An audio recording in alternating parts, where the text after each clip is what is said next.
Do do do do do do do do do do do do do do do do do.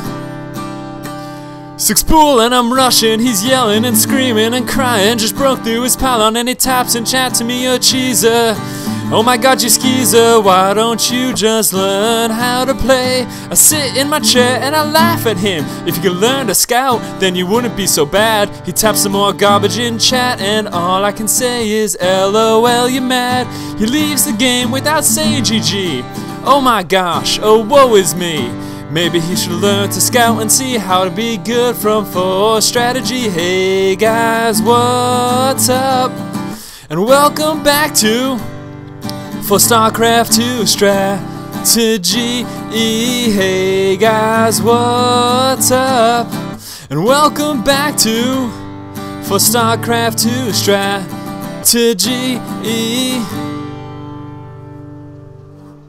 Hey guys, what's up? Welcome back. Hope you guys liked my little introduction song. This is the first time I've busted out that guitar in about a year. Thought I'd make a little nice song for you guys, give you guys a little treat. But, you know, we're here for 4 strategy. We're not here to listen to me sing, and I'm sure you already had enough of that. So, yeah, let's get right into it. We're looking at a Zerg strategy today.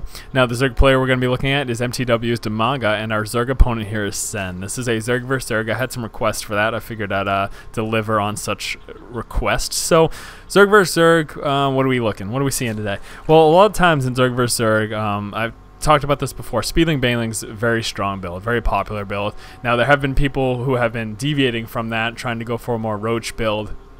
The only real big issue with that is that unless you can block off your ramp with Roaches, before that point, if they get Speedlings and Banelings into your base and you don't have enough to defend against it, you can be very susceptible to losing a lot of your drones, taking huge economy hit if 1 or 2 Speedlings or Banelings happen to get in here. So Speedling Baneling is pretty much always going to be a safe bet, and it's because it's so strong in Zerg vs. Zerg.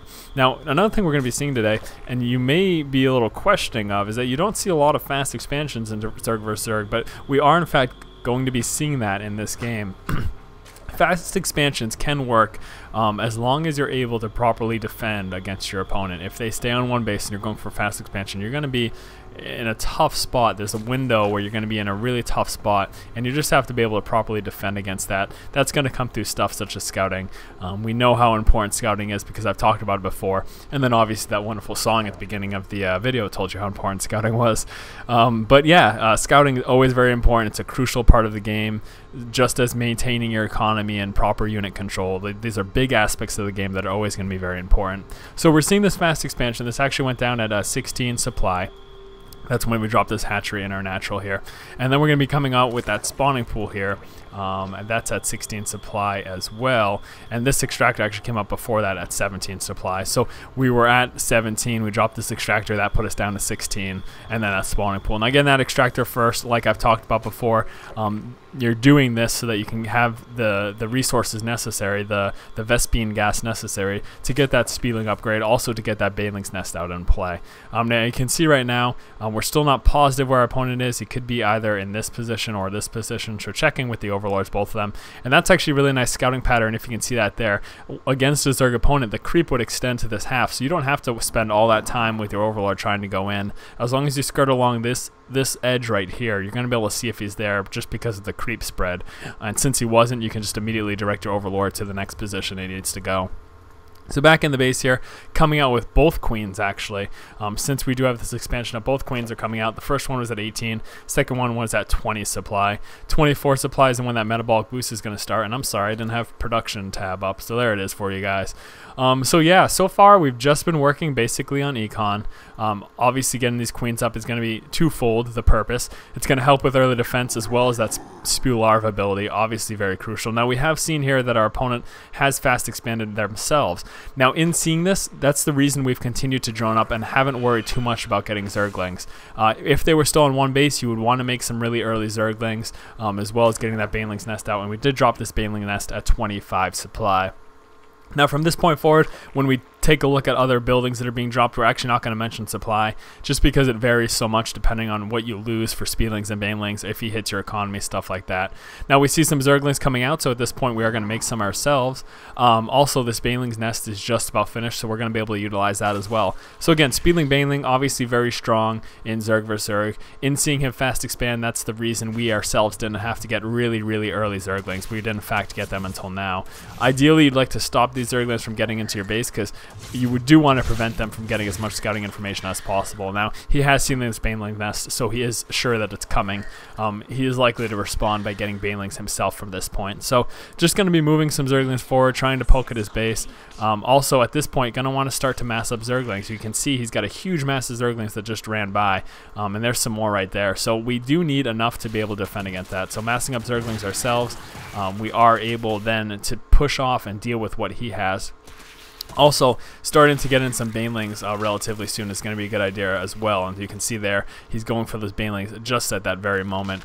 So yeah, these are all things that you definitely want to do. You just basically want to scout his base, poke and prod, try to do as much damage as possible. Again, we held back on getting these Zerglings until we needed them, and we didn't have to get them too early. We could work on our econ because we saw that he fast expanded ourselves. So that's obviously going to put us in a good position. So just moving forward, trying to take out these defenses. Ideally, we want to get rid of these spine crawlers because they just do too much damage to our Zerglings. And now, once those spine crawlers are down, we can get into his econ, start picking off his drones. Now, obviously, as soon as these eggs hatch, these are likely to be Zerglings. We're going to have to leave at that point because he is going to outnumber us. But just moving into his base, trying to do as much damage as possible. I suggest, yeah, continuing to move up to do some scouting if possible. Now, seeing that he's continuing to pump out Zerglings, we ourselves are going to want to do the same thing. So there you go. You can see more Zerglings coming in. This is the general rule of thumb when it comes to playing Zerg. You drone up when you're safe, and you make units when you need to. You make units when you either see a vulnerable aspect of your opponent, if you see they're vulnerable for a moment, or if you see that they're becoming offensive. If you see them pushing out, then you obviously have to make Zerglings to defend. If you see they're vulnerable, then you're going to want to make units to push and take advantage of that vulnerability as well. Now, all other times with scouting information, when you see you're safe, or when you see that they're teching up or anything of the sort, that's when you take advantage of that time to drone up. But at this point, we're just going to be basically poking and prodding, trying to do as much damage as possible. Now, something else to note is that in seeing our opponent going for so many Banelings, we're going to see some Banelings here. So as you move in, we saw those Banelings. That tells you that they're not going to be able to afford many. Many people are going to worry about Mutalisks at this point, a transition into Mutalisks. Seeing a lot of Banelings tells you that you don't have to worry about too many Mutalisks, because the truth of the matter is, Banelings, you know, they cost Vespene gas. They're fairly expensive. So in seeing a lot of Banelings in your opponent, you don't have to worry about a ton of Mutalisks at that point. And then also you're going to want to continue to scout. I would highly suggest putting in some Overlords along these edges here, and maybe trying to sneak one in over here. You're probably going to lose it to a Queen, but just getting that scouting information would be good if you can't get any Zerglings up. Something else we're going to look at here is called Baneling Peeling. Basically, trying to pick off those Banelings with a single Zergling as they run up to try to get you. That's a really good tactic and something I definitely suggest implementing. Now at this point, we are preparing for a transition into Roaches. You can see we're dropping these 2 evolution chambers. That's going to be so that we can get those upgrades for those Roaches. Now hopefully we can get a good look of this Baneling Peeling here.